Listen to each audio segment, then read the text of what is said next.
San Diego Comic-Con. We got signings. We got cosplay.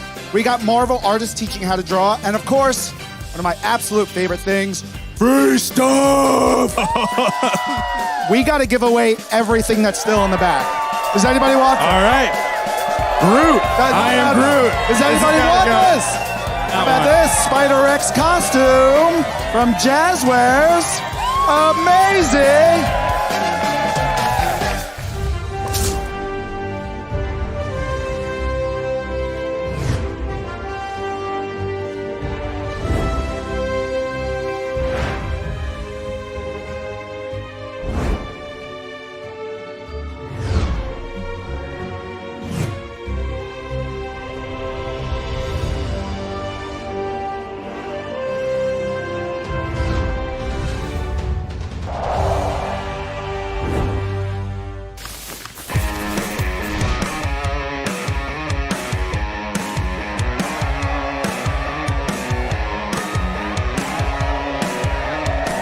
Today's live draw is paid for by our partners at BIC, and you're not going to want to miss out because these are exclusive pens from BIC that we're going to be giving away for those special people. And they've got some really, really cool poster artwork from Marvel Studios' The Marvels, which will be releasing on November 10th. So I want you to give a big Marvel welcome to our very own Brian Crosby, Director of Marvel-Themed Entertainment Development. I think in honor of the upcoming Marvel Studios' The Marvels, we're going to draw a Goose, the Flurkin. Does that sound good? Love for Goose. Yeah. Which means I've got to use the Goose pen. So these are by BIC. You can get them in stores right now. I'm going to start off drawing a circle. So we're going to start off with Goose's head, and of course we're going to be drawing tentacles because that's what makes them really fun.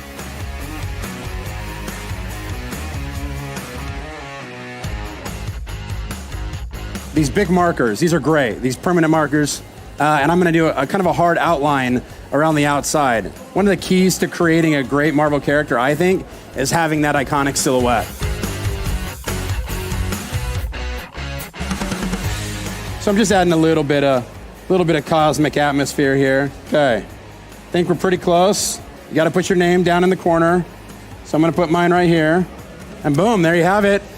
Goose the Flurkin. All right, you give yourselves a round of applause. Brian, you've been fantastic as always. I have a little surprise for you, Brian. I've called up a very good friend of mine who was just absolutely thrilled to be here. Everyone, get ready, because I'd like to give you a big Marvel welcome to the one and only Big Boy. Oh, the world wants to know, what do you think of Brian's drawing here? Oh, look at that, 2 thumbs up. He likes it. Yes, look at that. And then once again, for everybody out in the crowd who drew along, can you hold up your art again so we can show off those originals? I love that. I with love the that. color in them? Oh my goodness. Took a lot of Fleur kittens out there. Yeah. Great Awesome. job, you guys. Well, thank you, Big Boy, and of course, thank you, Brian, for joining us. Thank you, Bic, for these incredible pens that you can buy only at Office Depot, Office Max. They're in stores right now. And of course, mark your calendars for November 10th. Marvel Studios' The Marvels will be in theaters. And we just once again want to thank you for joining along with Brian Aden. It's fantastic to see all those tentacles out there.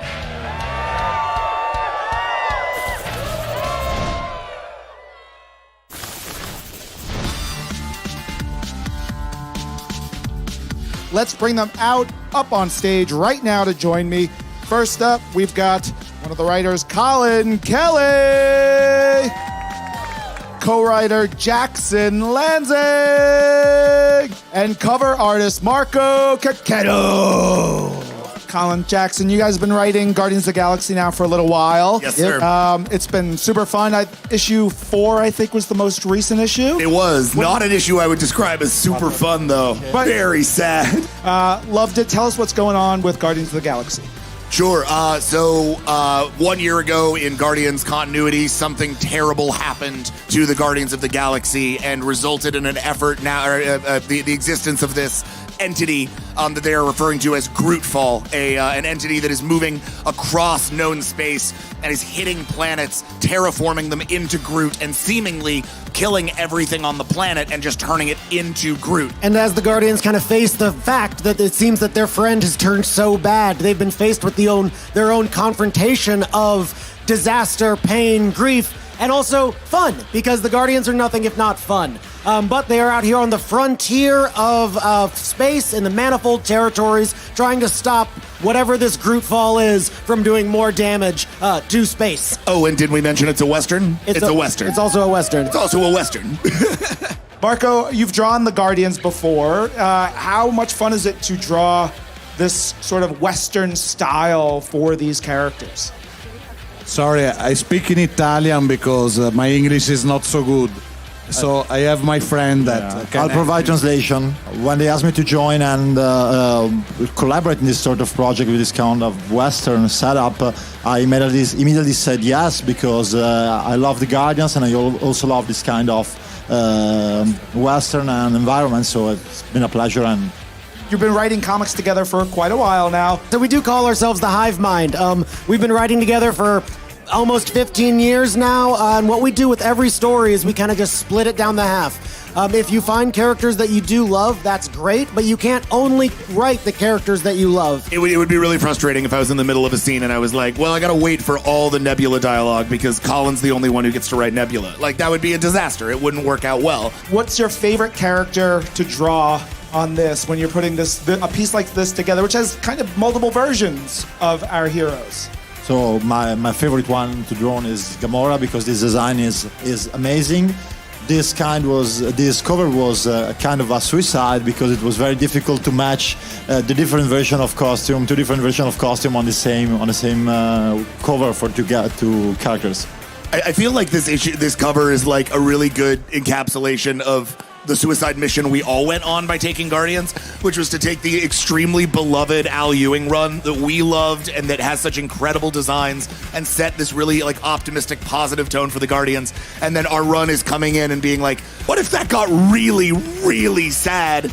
And what if that fell apart? And what if they had to find a way to put it back together? I'm really excited for people to see this issue in particular. Well, issue 6 is coming up a little bit later this summer. Number 4 is out right now. Number 5 coming soon. And of course, check out those issues and many more by all of our amazing creators on Marvel Unlimited.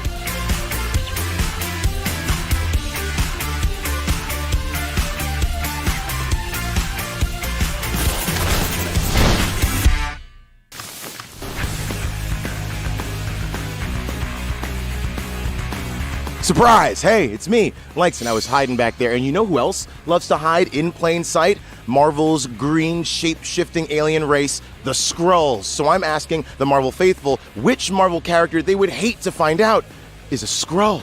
Let's find out. It's a hard question, but what Marvel character would break your heart if you found out they were a Skrull? Oh no, if they were a Skrull the whole time, let's see. If they were what? I'm sorry, what now? Ooh, that's a really good question. I think Bucky. I think I'll go with Bucky then, just because he had to recover from such a long journey, and then just to find out he got like replaced by a Skrull would suck. Wanda Maximoff. Rogue, it's always Rogue. I would really be disappointed if Monica was a Skrull. For me, it'd be Steve Rogers. Honestly, probably Steve Rogers. I was gonna say Captain America, because he's been like guiding the Avengers, guiding like everything that's been happening with them, and to like think that he was, deceiving them the whole time. I think that'd be tough. I almost want to say Sharon. You're not really sure what side she's on, so I feel like that would be kind of a brain buster. I gotta say Pepper Potts. I was a little disappointed to find out that at one point Nick Fury was a Skrull. Ms. Marvel, break my heart, because she's our fangirl. I was going to say Miss Marvel. I was her, yes. You can still do that? No, yeah, Miss Marvel. She's one of my favorite characters. Oh, thank you to the Marvel fans for opening their hearts and telling me which characters they would hate to find out is a Skrull. I'm gonna go back to my hiding spot, but if you want more from Marvel here at San Diego Comic-Con, go to marvel.com/SDCC, and we'll see you soon from San Diego Comic-Con 2023.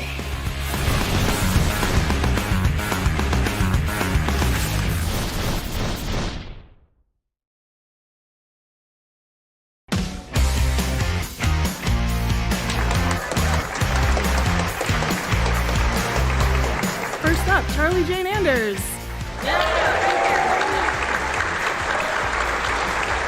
Next up, we have Jessica Malloy.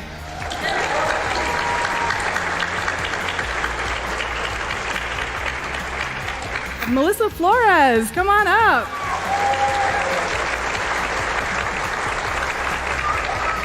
Sana Amanat, who doesn't even need an introduction.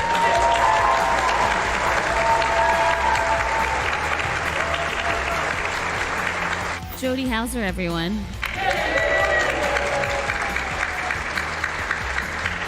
This is a brand new announcement. Marvel Meow is coming back July 28th, coming up. So make sure you've got the app. We've got also new arcs of Love Unlimited coming up and Avengers Unlimited. Preeti Chibber and Carola Borelli are coming up with a Gambit and Rogue story, and that's going to be August 3rd and August 8th. So again, coming up on the app. Oh, so good. So good. Another new exclusive announcement for you here. X-Men Unlimited, number 100 kicks off a new story with Steve Fox and Stephanie Williams writing. And now we can get to Echo, another announcement. Melissa. Melissa is now going to be kicking off a story with Echo from the Daredevil series, of course we know, and Indigenous artist Kyle Charles. We have another announcement for you here. I talked a little bit about Stephanie Williams earlier. This is the new Nightshade, issue number 71, right after the Echo series. Stephanie and Hector will return. And here we go. We got another new announcement for you guys. Spider-Gwen on tour. Melissa, yeah. I like to, and we didn't talk about Iman writing a comic. Can we talk about that? Yeah, that's right. Am I allowed to? Yeah. Is there a slide? We actually have a little trailer to show you guys. Great. Yeah, let's check this out.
So let's talk a little bit about Obi-Wan Kenobi, the upcoming book. Yeah.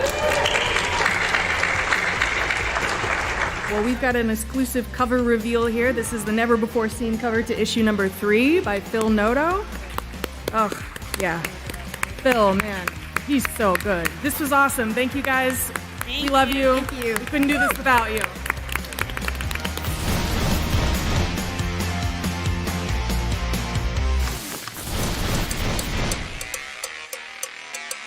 X-Men fans, you in the house? Let's start with writer Jerry Duggan. Let's bring up artist Pepe LaRose and artist Joshua Cosera. What horrible things do you have planned for our amazing X-Men fans? The X-Men have been very successful for the last few years. How long did you think Orcus and the other villains in the Marvel Universe were going to take it?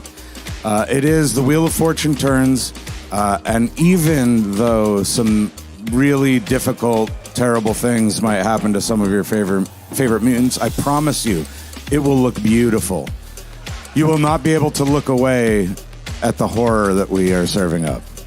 What is the most fun thing you've drawn that Jerry has written, and the most horrible thing? 2 days ago showed the upcoming cover, and it has Cyclops with his eyes sewn shut, and he's being tortured, and that is the best and worst thing I've drawn.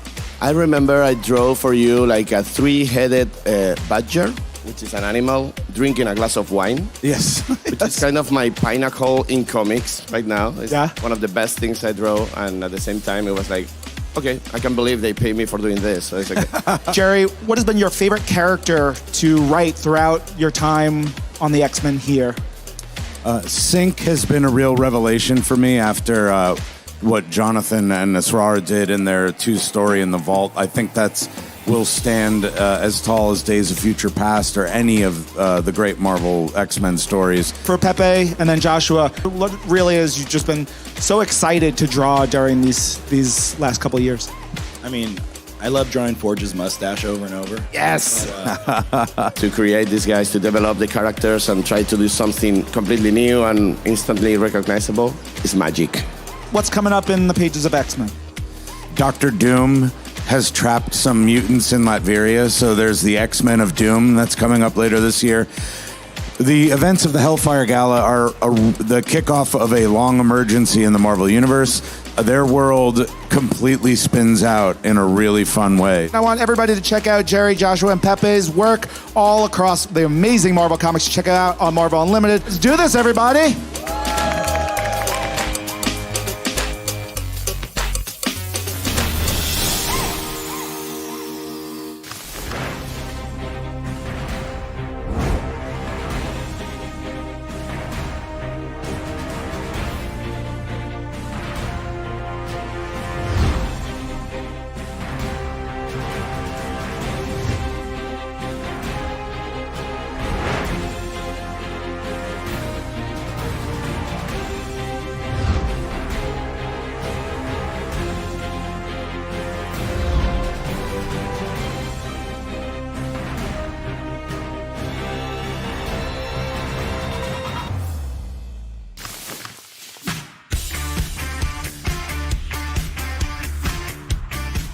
What's up, Marvel fans? I'm Joshua here at San Diego Comic-Con. Let's ask some Marvel fans which Infinity Gem they would want and why. Let's do it. So if you could have any Infinity Gem, what would you have and why? Well, I think I would take the Power Stone just because, bringing humanity to its knees is always a fun option. I hope you never get it. The Time Gem. And what would you do with it? Go back and set things right. Anything specific? Lots of things. I would want the Power Stone so I can have all the power in the universe. Power to conquer the world. I think I'd have to go with the Time Stone. I would use the Height Stone. I would pick the Time Stone because you can't spend enough time with those you love. Space Stone, because just teleporting anywhere. I wanted that power for a really long time. I would pick the Reality Stone because I really like to make people happy, and if they're sad, I'd like to change their reality ever so slightly, just for a minute. Maybe the Time Stone. The Time Stone. I think I'd have to do the Reality Stone. The Reality Gem, man. Come on. Definitely the Tesseract, so I could go wherever I wanted. Ooh, okay, if you can go anywhere, where would you choose to go right now? Literally a beach with no people. Woo, we sure learned a lot about our Marvel fans. I hope some of them get the Infinity Gem, but I hope others don't get anywhere near them. Well, thanks for watching. Be sure to check out more at marvel.com/SDCC.